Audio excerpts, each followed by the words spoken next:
In many ways, I don't think that NICE really needs to have any introduction from me. Many of you will know that it's one of the world's leading producers of high quality evidence syntheses, which are designed to inform the development of the national guidelines in England and Wales.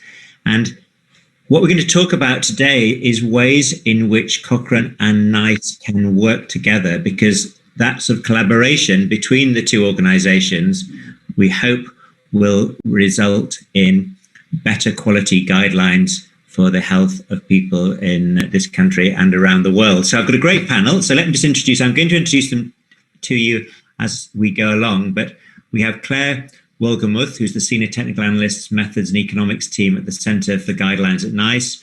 Robbie Ritchie, who's the Technical Advisor in the Public Health Guidelines team at the Centre for Guidelines at NICE. Toby Lasserson, who needs no introduction to us, who's the Acting Editor-in-Chief of the Cochrane Library. Cassia Campbell, a Research Fellow and Trial Manager at the University of Nottingham. And Tim Coleman, Professor of Primary Care at the University of Nottingham as well. The format of this session is exactly the same as the others that I hope you've been to. There'll be some short presentations from panel members, then a discussion, and the key part of the discussion will be engagement with you as the audience through the question and answer function. You can access this on the right-hand side of the screen. And of course, do look at the questions that other people have put there, vote on them by clicking the thumbs up, and we will cream off the questions that rise inexorably to the top and put those to the presenters for you. So let's, without any further ado, move on. And our first speaker, who's here with us and to answer questions, but whose video is pre-recorded, is from Claire Wohlgemuth, the Senior Technical Analyst in Methods and the Economics team. And we look forward to hearing what you have to say, Claire. Thank you. So, I suspect that most of you are aware of NICE, but just to set the scene, NICE is internationally recognised as a world leader in guideline development, and it's known for the rigorous processes it uses to produce recommendations and for the quality and accuracy of its products. Our guidelines make evidence-based recommendations on a wide range of topics, helping health, public health and social care professionals to deliver the best possible care within the resources available. As an organisation, we continue to develop our methods and processes to ensure that they reflect internationally recognised best practice. This presentation will outline why NICE believes developing collaborative links with Cochrane, wherever feasible, is a good idea, as well as acknowledging the challenges to collaboration and the mechanisms that are in place to support mutually beneficial collaborative efforts. So, why we think collaboration is a good idea. NICE recognises the value of Cochrane reviews in both its surveillance and guideline development processes. New or updated Cochrane reviews aid decision-making as to whether a NICE guideline remains current or whether an update is needed. This, in turn, allows the best use of public money in the UK and avoids unnecessary duplication of effort. Further, efficiency gains are achieved by using relevant, high-quality and up-to-date Cochrane reviews in the development of NICE guidelines, and allows timely guideline development and publication. It's not all one-sided though. Rather, NICE and Cochrane see this as a mutually beneficial arrangement.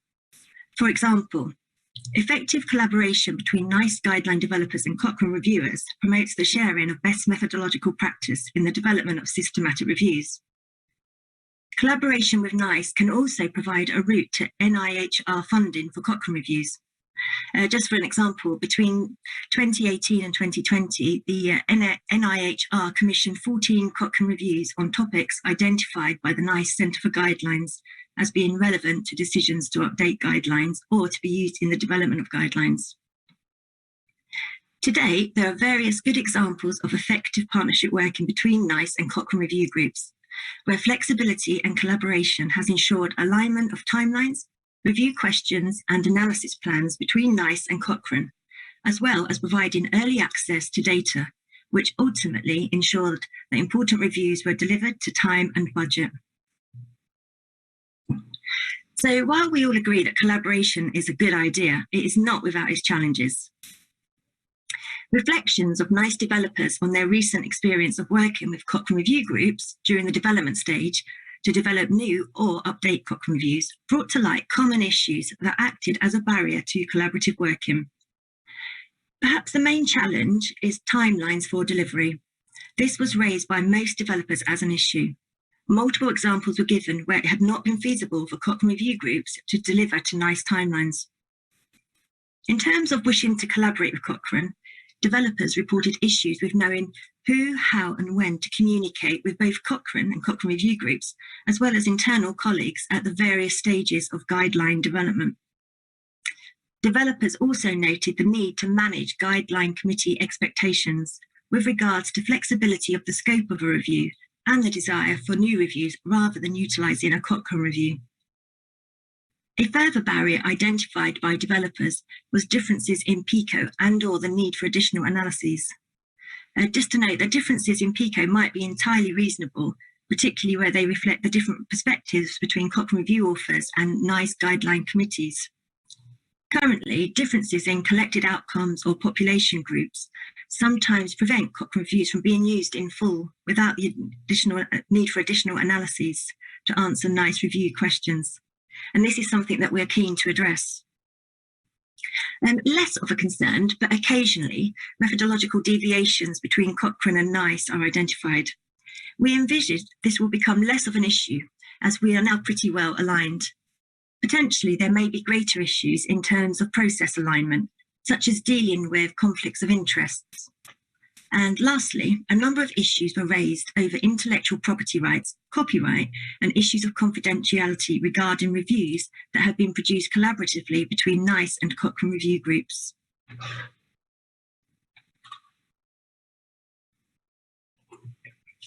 To facilitate collaboration, NICE has developed a guideline support document that lays out the process for using Cochrane reviews in NICE guidelines. This includes situations where in-process reviews are to be used to inform a guideline. The guide has been developed over the course of the past year, working with both NICE developers and colleagues at Cochrane. The guide aims to address the key issues raised by developers as barriers to collaboration. As such, it will hopefully facilitate collaborative working going forward, and in doing so, increase the use of Cochrane reviews in NICE guideline development. So in terms of the identified barriers to collaboration, the guide addresses these in terms of time. While not able to create extra time, we have looked into how to involve Cochrane at an earlier stage in the NICE development process.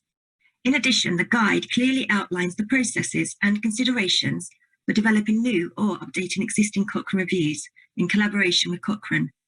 This includes the use of a standardised licence for unpublished evidence review collaboration. And this covers areas such as agreed operating timelines, agreed deliverables, and provides clarity over copyright, intellectual property, confidentiality, publication, and authorship. The guide also contains links to the NIHR Cochrane Incentive Award and the Cochrane Fast Track Editorial Service. The guide includes a table outlining communication routes, and this has been agreed with Cochrane and between NICE and Cochrane for various scenarios throughout the development process. The guide also sets out the importance of developers ensuring that committees are aware that NICE's expectation is that if a high quality relevant Cochrane review exists, then this should be used to inform the guideline rather than undertaking a new review. The guide also highlights the risks and benefits to updating PICOs will need to be considered as part of the early discussions between NICE and Cochrane. It also suggests considerations given to inviting Cochrane review authors to contribute to discussions with committees on PICO specifics. The guide covers the process for assessing and reporting on methodological deviations, both within NICE and with Cochrane. The key message is that NICE developers need to consider with the NICE QA team the extent to which methods can deviate from a process without negatively impacting on NICE recommendations. And if agreed to include the Cochrane review in the guideline, developers are to capture the nature of any deviations and any limitations in the write-up. Lastly, the updated guide provides a framework for mediating discussion early in the process to ensure clarity for both Cochrane and NICE authors with regards to intellectual property rights, copyright, and issues of confidentiality regarding reviews that have been produced collaboratively between NICE and Cochrane review groups. So that concludes my presentation, and I look forward to the discussion. Thank you.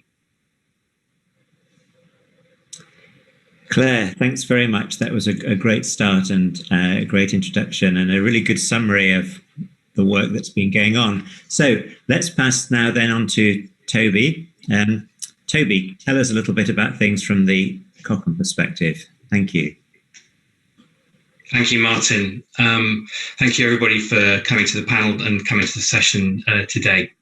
So I'm going to give a perspective which has been richly informed by some comments and some feedback from colleagues that was provided to me very kindly from 3 UK-based Cochrane groups, from Airways, from Bone, Joint and Muscle Trauma, and from Pregnancy and Childbirth. And it was good to see actually that they come from three different networks as well.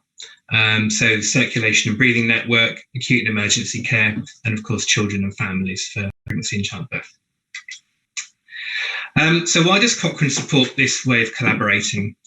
As you can see, there are 3 main points I've got to raise about this. Firstly, it's a key aspiration for the organisation that healthcare decisions are informed by the evidence that we produce.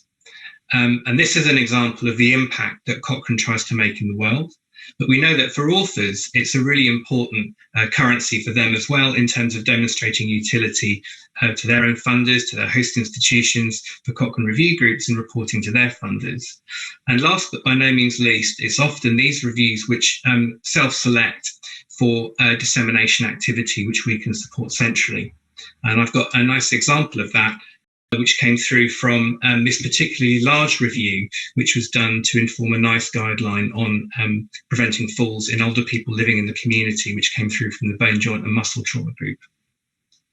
As you might be able to see on the right-hand side of the screen, there's a particularly high altmetric score, which is just shy of 800. So it was very widely shared and talked about review. And the second review, which I'm going to be drawing on, has a much lower altmetric score and came from the Airways group, which informed the COPD guideline a couple of years ago.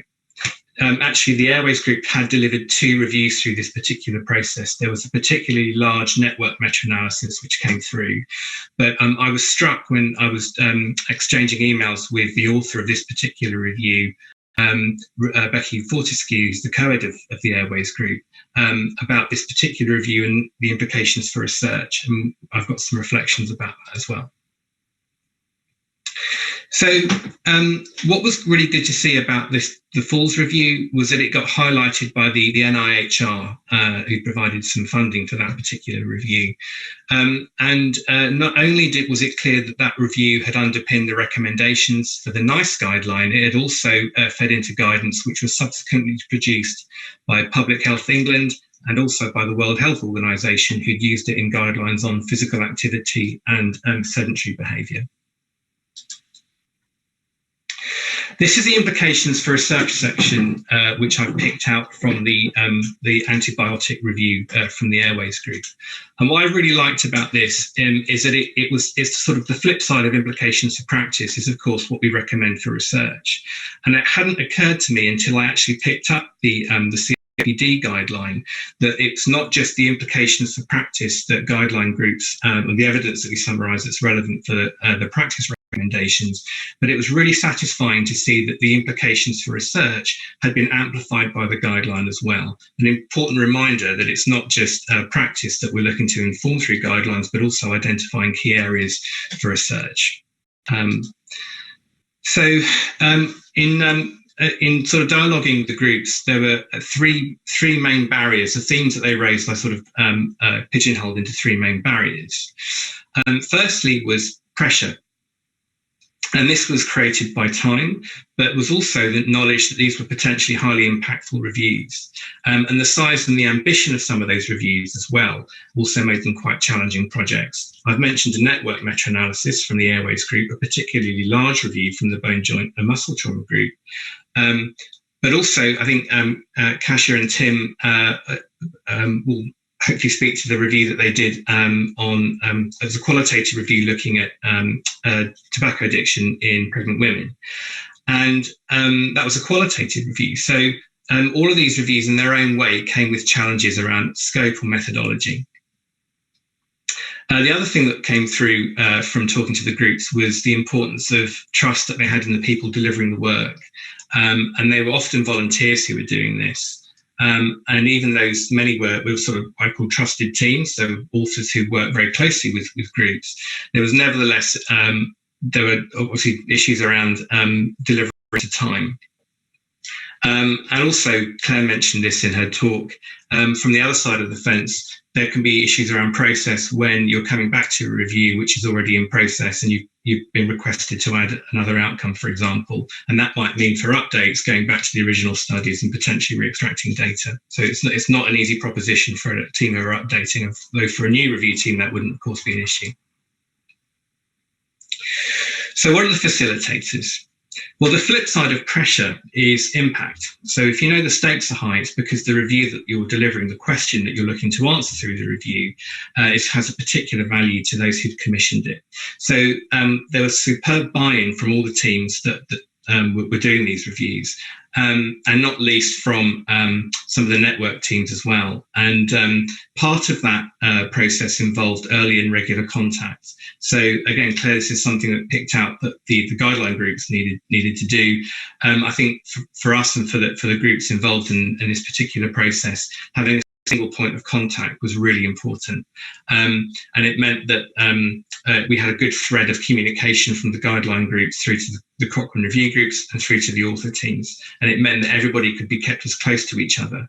And that was important, particularly when there were issues around either scope, expansion of scope, or issues around timeline, which was subject to negotiation. And this enabled expectations to be managed on all sides. One of the things that colleagues at Airways reminded me about was, and it was something that a technique that we adopted through the COVID response in 2020, was having what I call stacked or parallel editorial tasks. So things that once they've been submitted to the editorial process, could be done simultaneously rather than sequentially, and this helped to speed up some delivery. Claire also mentioned the NIHR route, and of course funding was a key facilitator in all this. It enabled us to ensure that the teams have protected time to do the work. So what are the things that we think are going to help in the future? Early identification of topics is probably a really obvious one, but how we achieve that, I think, possibly is less so. Horizon scanning of guidelines, possibly by Cochrane, and knowing what's going to be in the pipeline, but also scanning of protocols and other topics on the CDSR, possibly something that could be done by NICE or we could do together to ensure that we're aligning a delivery of reviews to the questions that we know that the guideline teams are going to be looking at. One thing that sort of came through actually through the correspondence was control over process. And having teams that were in-house certainly helped with this. I think more broadly, it's how much trust that we know the CRGs have managed to build up with author teams, I think is a really key thing to emphasise here, because it enables us to ensure that the teams that are doing the reviews, we've got a lot of confidence in to be able to do them to time. And we know that that was certainly the case with the reviews in this particular process. One of the things that I think we often miss a trick with in Cochrane, particularly around updating, is pressing that pause point before the commissioning decision, before the initiation of the update. So having a baseline assessment of the review before it's actually updated is a really important process. And it doesn't just relate to the PICO issue, as we know, as Claire's mentioned, it actually relates to changes in methods over time. And this is where some of that negotiation over perfection and good enough is certainly really important. It helps us to keep an eye on delivering something to time that is good enough for the decision. So what might help in the future? So the task shifting that we actually did with one of these reviews involved using the editorial service, the fast track editorial service, and that was used for the exercise review. But the option of involving the associate editor and senior editors from the CRD networks also really helped. And I know Liz Bickerdike, who was the associate editor for the acute and emergency care network, got quite heavily involved in ensuring that the Falls review came through in a really good state. Key around all this, I think, is also flexibility. So understanding what we're delivering. Now, I deliberately picked out that implications for research section as something that I traced through to the guideline, and that made me reflect a little bit that although we sort of emphasised it's important to deliver data, and maybe guideline teams are primarily interested in summary findings tables on the grade ratings, actually there may be occasions when having a fully worked up review, which you're able to work through and get through to the implications for research, can still have an impact and may be a particularly important one that otherwise would be difficult to pick out through alternative means. And we made that sort of key decision about aligning the PICO where it's possible. And that may relate to what stage the review is at. And maybe there's an issue around communication as well that we can look to learn from. And also a formal agreement, and that would really help to clarify expectations, what's being delivered, and commitment to timelines. So these are my closing remarks. There's no question in my mind that this is something that provides huge opportunities to bring NICE and Cochrane closer together.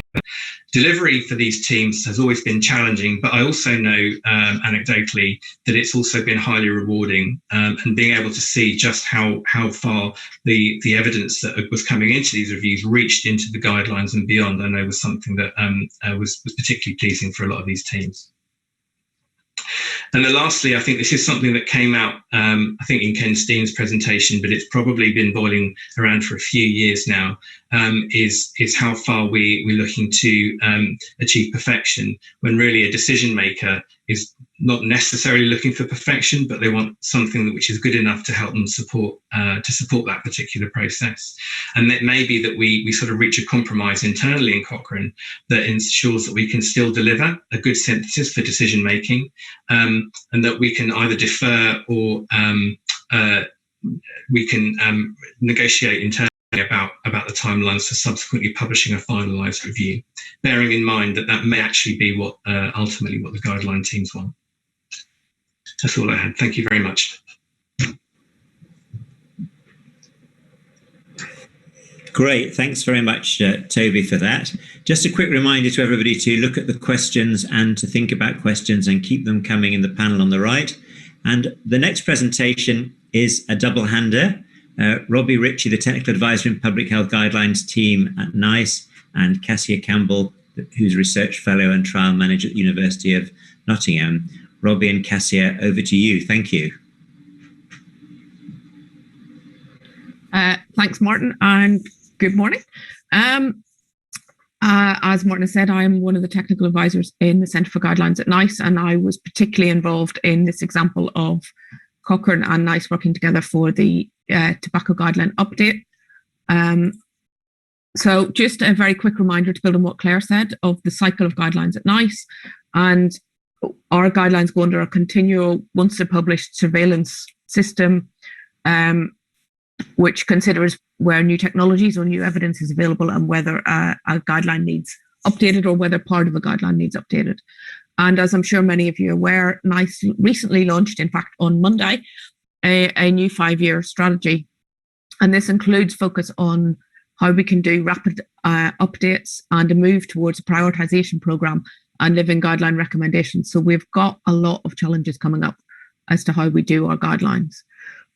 And to give you a view of the size of that challenge, here's a reminder of our current portfolio. The approximations are in there because this changes very quickly. So I'm not going to give you very precise numbers.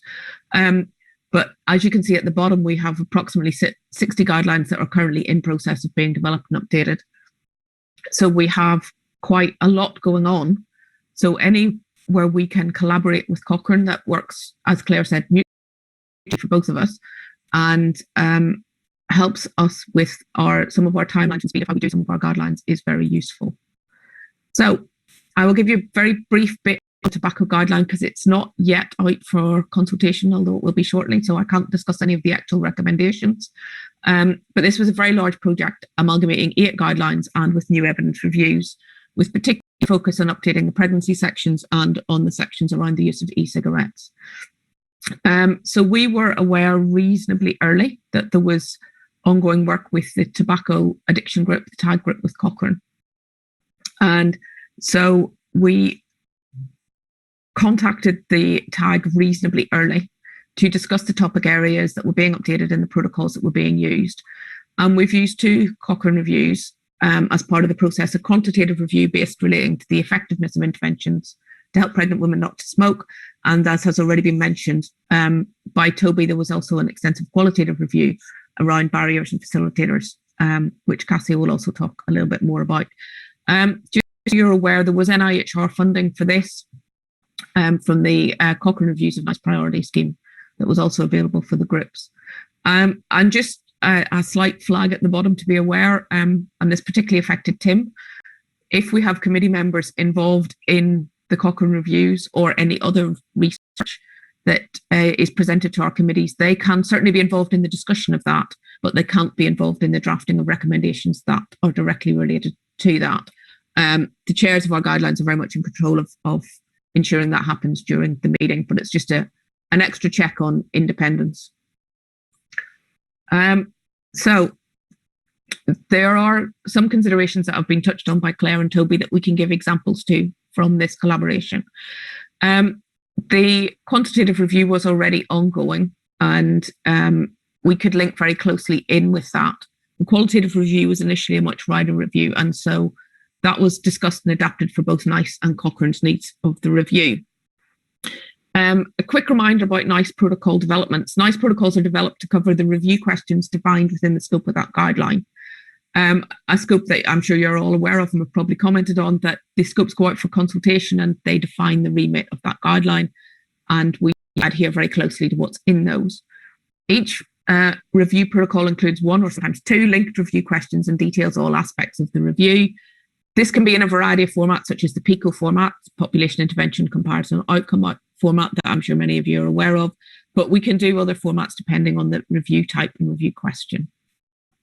As I think has been touched on by Claire already, frequent reasons for not including already published Cochrane reviews within NICE guidelines relate to it not covering the same populations or outcomes or other examples that the committee have included within their protocol.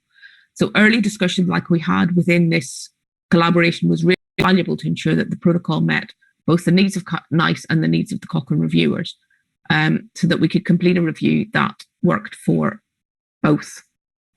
Sorry, I temporarily lost the clicker. I'm back now.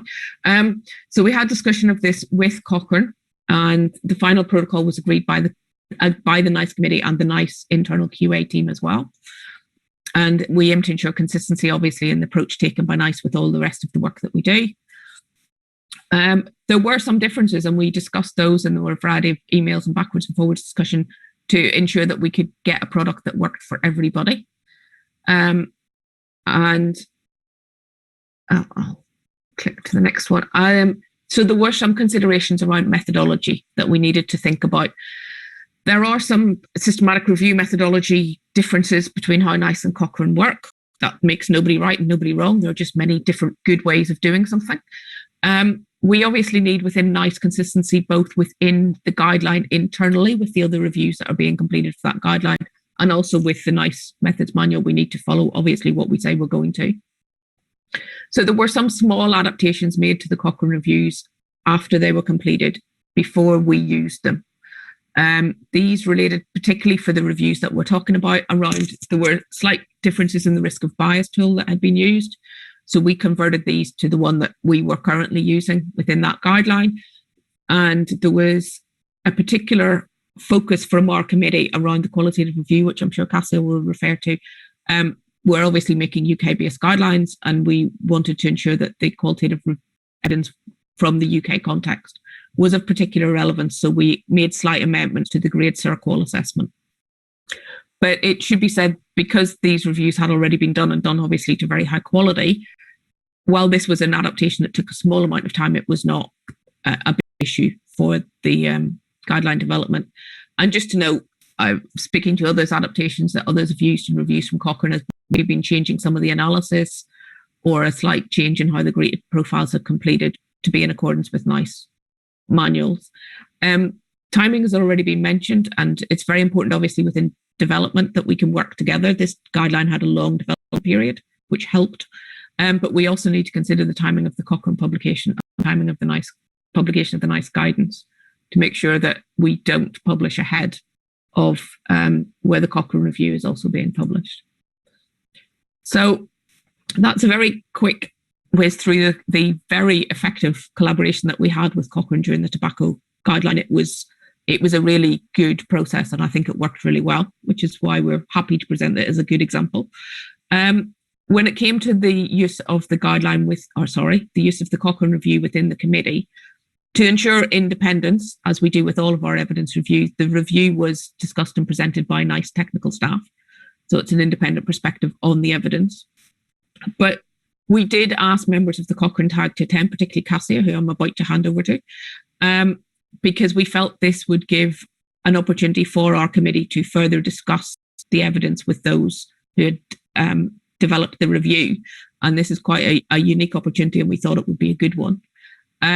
We were very careful, similarly, as I mentioned before, about members of the committee who have been involved in the research not being allowed to draft recommendations. We were very clear that the role of the Cochrane TAG members, and this, in our view, worked really well and was a really useful contribution to the committee process. But that's clearly my view and the NICE view. So I will now happily hand over to Dr. Cassia Gamble, who will give you the other side of that, which hopefully is also good. Thanks, Cassia.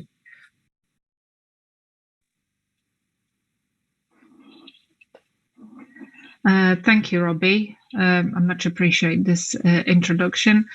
So yes, I would like to very quickly present the perspective of a reviewer in this process. So I will quickly talk about the challenges of collaboration and how we work together to overcome these, and the benefits of collaboration.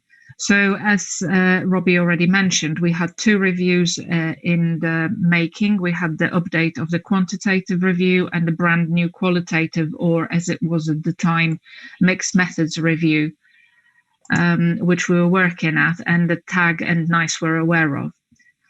So what I would like to start with is just mention a few of the challenges of collaboration that Claire already presented in her presentation, and how that affected us and how we actually work together to make sure that we overcome these challenges.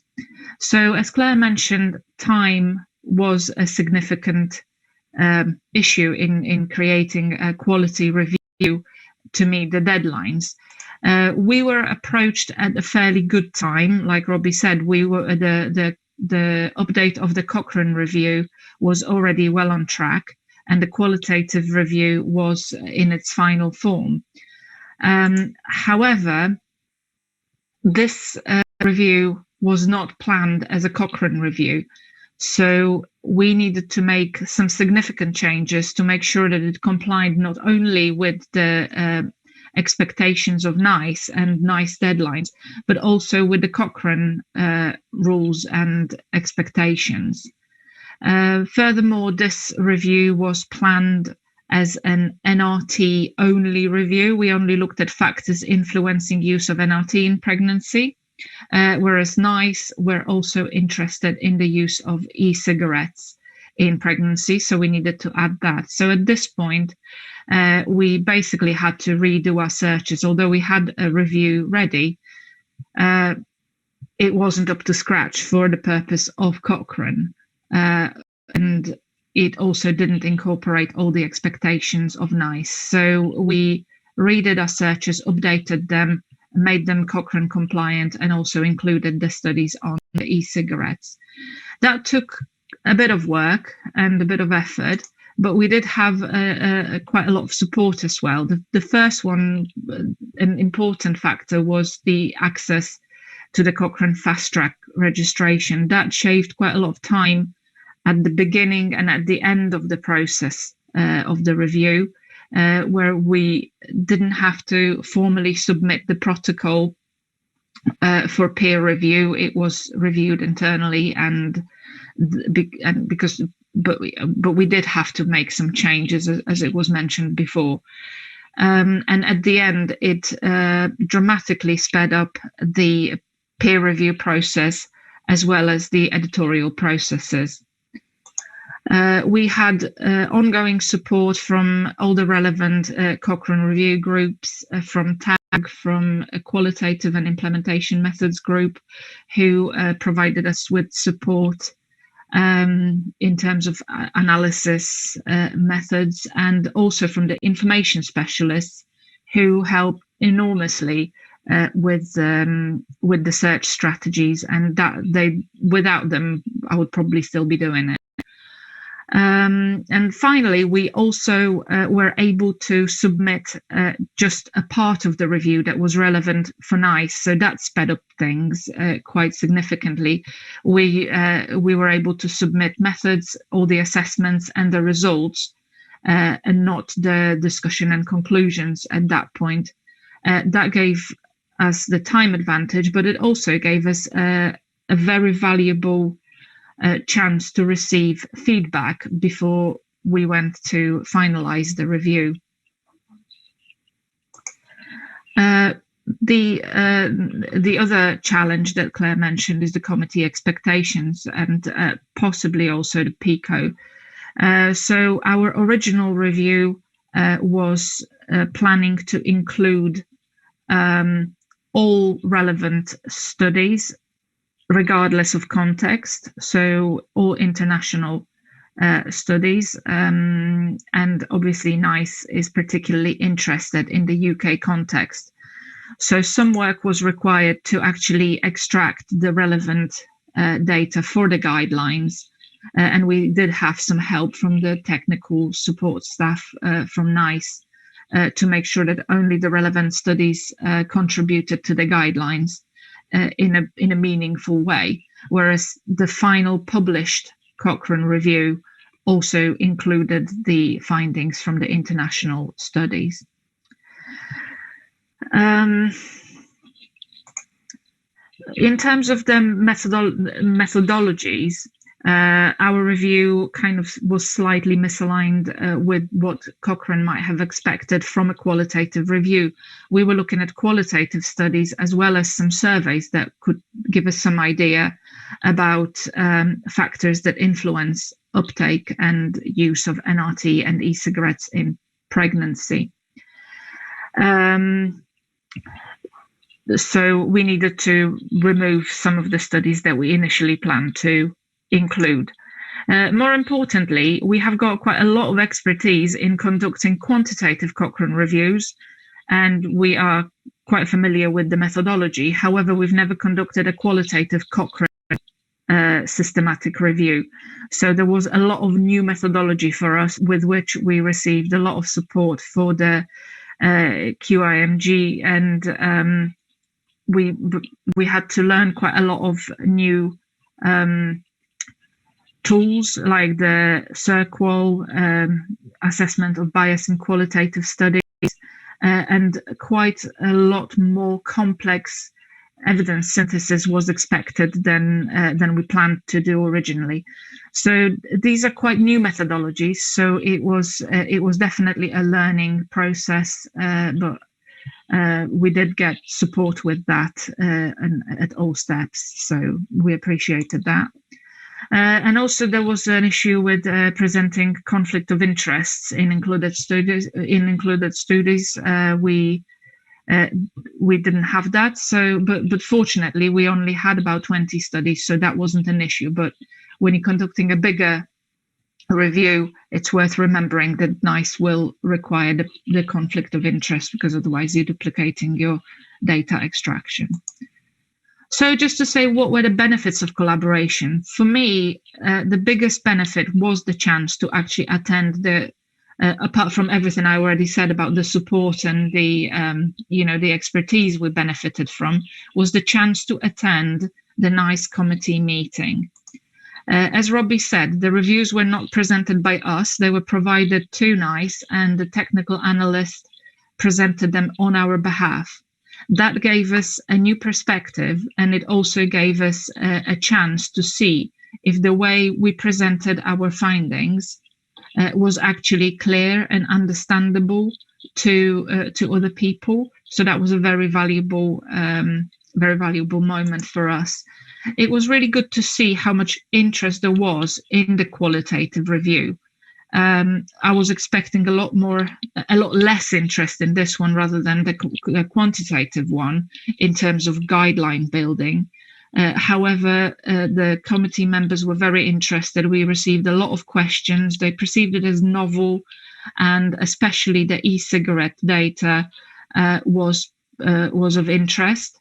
This was unique to the qualitative review because in the quantitative review, there was no RCTs on e-cigarettes, therefore there was no new data in the effectiveness review.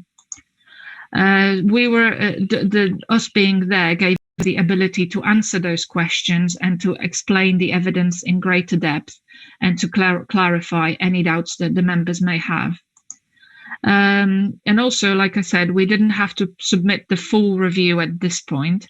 So this gave us an excellent opportunity to actually listen and discuss and to clarify what was important to the audience and include these points in our final write-up of the Cochrane review that was finally published. Another aspect is also funding, as it was already mentioned by the colleagues before me. Both of our reviews were funded as part of a large NIHR-funded project. However, we did receive some additional funding that helped along the way. I won't talk more about it. Tim will discuss it in his presentation. So just to summarize, although there was a lot of work that we needed to do to make the qualitative review fit for purpose for both Cochrane and NICE, with their support, expertise, and the new perspective that we were able to obtain, I feel that we managed to produce a lot more robust and a lot more valuable review that is immediately feeding to the guidelines, which is incredible value to us. And that's all. Thank you very much. Thanks very much, Cassia and Robbie. That was a really interesting presentation. We can explore in a little while some of these interactions. It seems to me that the Guideline Committee and the PICO are places where interactions are at their strongest, and potentially there is most opportunity for either collaboration or potentially for conflict. So let's come back to that in a minute. But our last speaker this morning, before we have a general Q&A session, is Professor Tim Coleman, Professor of Primary Care at the University of Nottingham. Tim, over to you. Thank you. Hi, thank you. I haven't got many slides at all, and I'm sort of wrapping up and following comments from Kasia. I've been asked to give my perspective as a topic expert member of the NICE committee, who was also a Cochrane reviewer in producing the two reviews that Kasia told you about. So for those in the audience who don't know what the topic expert is for a NICE committee, it's someone who's appointed because they've got specialist expertise in the research questions or the guideline questions being debated. And my specialty or my knowledge was thought to be around the area of smoking cessation, particularly in pregnancy. As a researcher primarily, being contacted to do change our reviews that were already going to be undertaken into Cochrane reviews to be presented to NICE, I think it's worth emphasising that most researchers out there, if not all researchers out there, would see that as a fantastic opportunity. Systematic reviews are usually pretty well cited papers. Cochrane reviews are probably the most highly cited of systematic reviews, but actually to spend a whole load of time on reviews that then become Cochrane reviews and then immediately have the potential to impact on practice is really what applied researchers like myself aim for. So there'll be lots of people out there who would jump at that opportunity, and the opportunity for us in Nottingham for these particular reviews was actually to be able to deliver and learn how to do a Cochrane qualitative review, you know, the fun of learning a new methodology as well. I'm going to jump down and talk about the funding model, and I think it's worth stressing that if this model and this collaborations to be rolled out, we do need to have a sustainable funding model, which will mean that enthusiastic and skilled reviewers will feel able to engage. And Kasia pointed out that our group was pretty well funded at the point that the question was posed to us to say, would you like to do this work?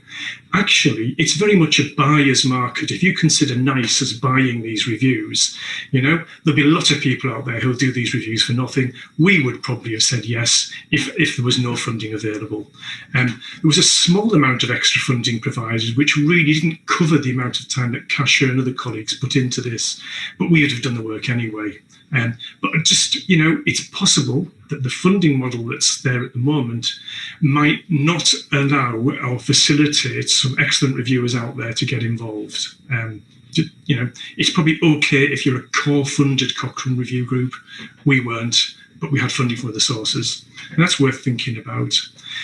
Final point on the funding, it's paid in arrears, which is another issue to consider. But what was it like actually having produced a review to attend the committee where the review is discussed? And that was fascinating. Kasia has talked about how useful it was to get feedback on a review as it's being produced. And actually, the experience of presenting at the committee helped us to write our introductions and to write our discussion. Getting feedback at that point was really, really useful. But for me as the topic expert, it was quite a bizarre experience as well. So Robbie has referred to the issue to do with conflicts of interest, or what NICE perceive as conflicts of interest. And I was in this sort of rather strange position of having been appointed to a committee for knowing about a subject, but not being allowed to talk about those aspects of that research topic upon which I'd been involved in producing research evidence, which does seem very strange. And so whilst I could hear the reviews being presented and could help Kasia and Rav Claire, who did the other review, answer questions to do with factual content of the reviews, and when it came to discussing what the findings might mean and how they might have implications for practice, I was excluded from the room because there was perceived conflict of interest. I would say that there's a massive conflict of interest involved in producing the review, if you take that perspective, because obviously producing the review for NICE increases the chance of my research work being included in the Research Excellence Framework, for example. So a slightly bizarre experience, but overall massively enjoyable and very interesting to see the highly skilled technical staff of NICE present reviews and to hear learned colleagues and skilled colleagues and practitioners comment on the work that we've done, and a very positive experience overall. Thank you for listening to me. We've got a reasonable amount of time left for questions, I think. Thanks very much, Tim. Thank you. I'm really pleased you talked about that strange position you're in as the topic expert, but having to recuse yourself from discussions about the work that you'd actually done, because you've highlighted something there which I think is really interesting and important, and of course demonstrates in one sense the strictness which NICE applies to its processes, and particularly processes related to real or perceived conflicts of interest. So we have about 10 minutes for questions. And I've got a few questions here, which I'm just going to pick. Some of them are quite long, so forgive me if I paraphrase your question. But the first one is, if NICE systematic reviews appraise a Cochrane review, or for that matter, any other particular Cochrane review, and they can't use it for some reason, do you think they should feed back to whoever the producers of that systematic review are why they didn't use that review? Is that something that you routinely do, and do you think that's a sensible and required approach? In the guideline support document that I mentioned in my presentation, we note that the NICE developers should ensure that the rationale for exclusion of a Cochrane review is fed back to Cochrane. This guideline support document clearly details communication routes between NICE and Cochrane for various stages of guideline development. And this includes communicating the rationale for not including a relevant Cochrane review in a NICE guideline. So where this is the case, we would be feeding back to the Cochrane Review Group via the managing editor, the network associate editor, as well as Toby. And the reasons for exclusion would also be clearly documented in the NICE evidence review.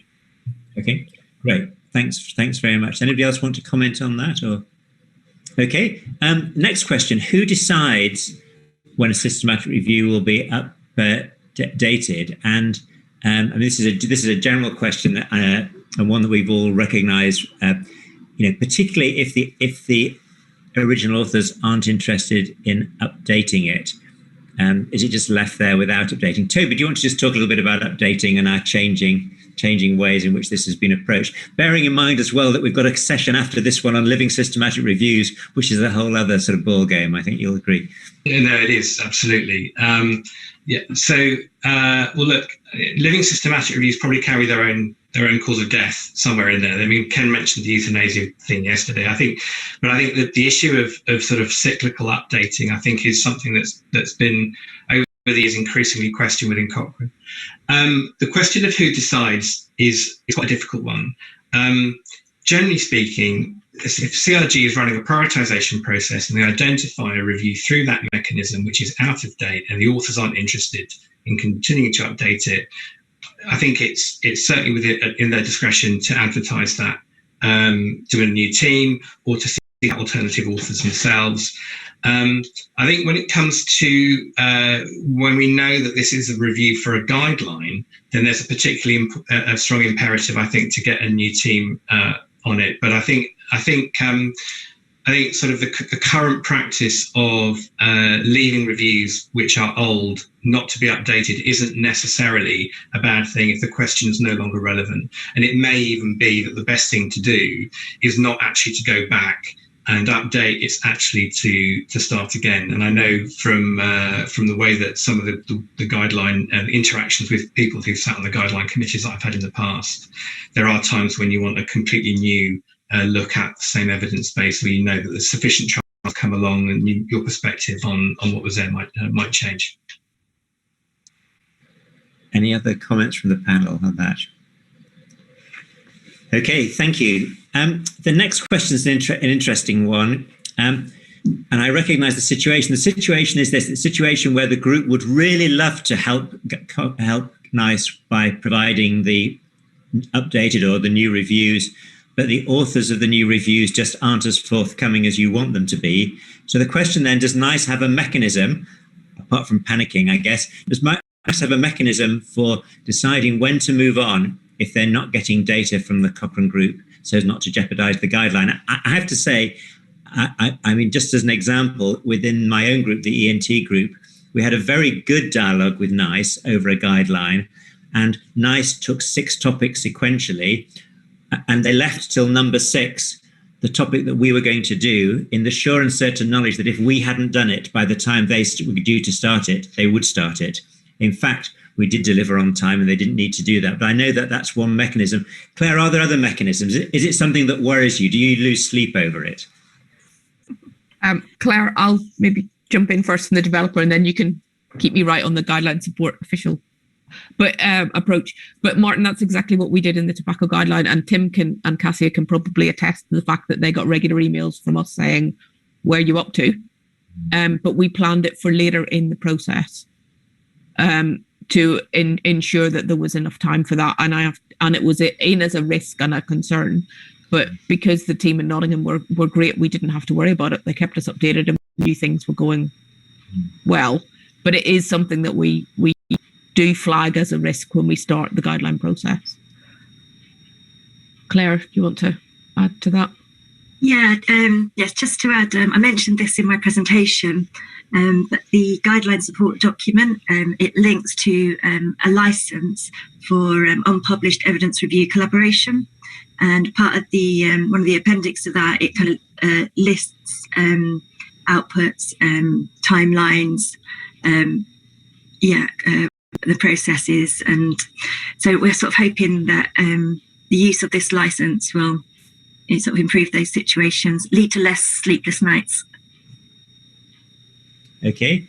I also, sorry, Martin, I just wanted to add to that. I think you can also reduce the sleepless nights. There are two things I think that are really important, and they came through in the presentations. One is regular contact. So once you've got that channel of communication open, I think it's two-way. And I think what was really pleasing is to see how involved Tim and Kasia were in that guideline. And it's a second thing I think that's even just as important, which is what you're delivering. And I mentioned this as the point of flexibility. Are you delivering data, or are you delivering a full review? And there are times when actually the former is all you need, and there are times when possibly you want something a little more extensive, as I demonstrated with the prophylactic antibiotic. Could I add to that, please? Just that this issue of what's submitted to NICE, our contract was for a full review, but it was in discussions in the two-way process with NICE that we agreed to just give them the methods and the results, the findings. And so I think, it's a technical point, but the contracting process, which the contracts come from NIHR on behalf of NICE, needs to perhaps reflect that a bit, because, Toby's mentioned that other review groups have done similar things. Thank you. Well, look, folks, thank you very much for being on the panel. That's been a fantastic and interesting discussion. I'm sure there are lots more questions, and people know where you are if they want to get answers to those.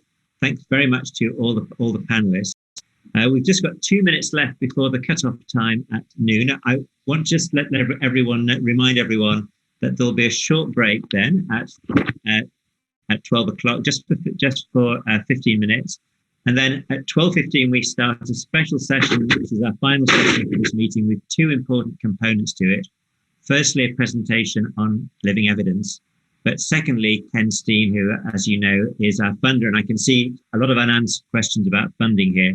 Ken Steen, who is the Evidence Synthesis Programme Advisory Group on behalf of the National Institute for Health Research, is going to talk to the title Cochrane and NIHR at 12:45. So please enjoy the break, and thanks again for joining this session, and thank you again to the speakers. Thank you very much.